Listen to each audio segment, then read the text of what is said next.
नमस्कार दोस्तों, मैं मीना के गीत यूट्यूब चैनल में आप सभी का स्वागत करती हूँ। मैं आप सबके बीच में लाना चाहती हूँ लाचारी गीत। आप सभी का स्वागत है सुजीता यादव ऑफिशियल के चैनल पे। ये गाना भी सुजीता यादव ऑफिशियल के चैनल पे जाएगा। आप लोग सुनिएगा फुलवाज करके। इतना इतना दुलार प्यार देना। एक बार फुलवाज करके ज़रूर सुनिएगा लाचारी गीत।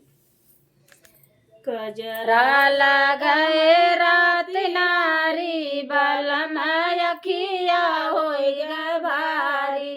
कजरा लगाए रात नारी बलम अखिया होई ग भारी।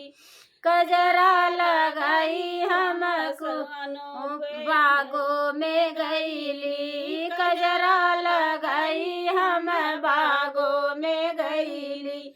मलिया बोलेला सरकारी बालम अखिया होई ग भारी। मलिया बोलेला सरकारी बालम अखिया होई ग भारी।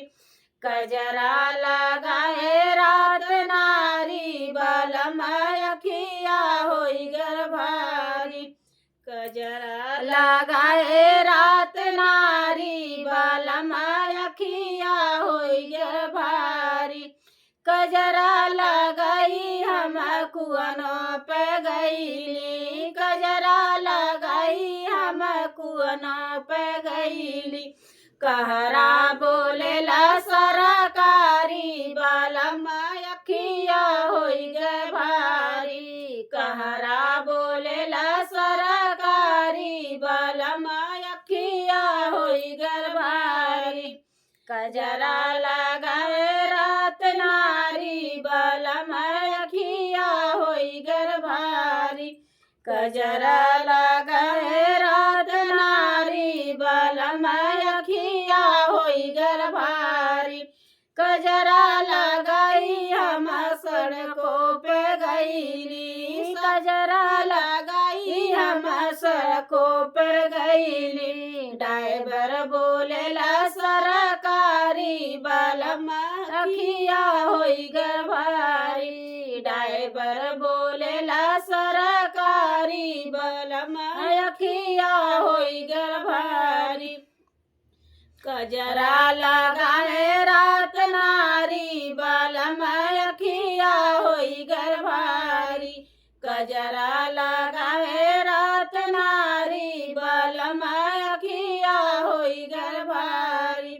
कजरा लगाई हम महलों में गईली। कजरा लगाई हम महलों में गईली। रजवा बोलेला सरकारी बालम अखिया होई ग भारी।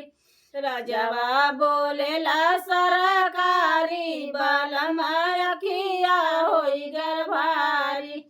कजरा लगाए रात नारी बालम अखिया होई ग भारी।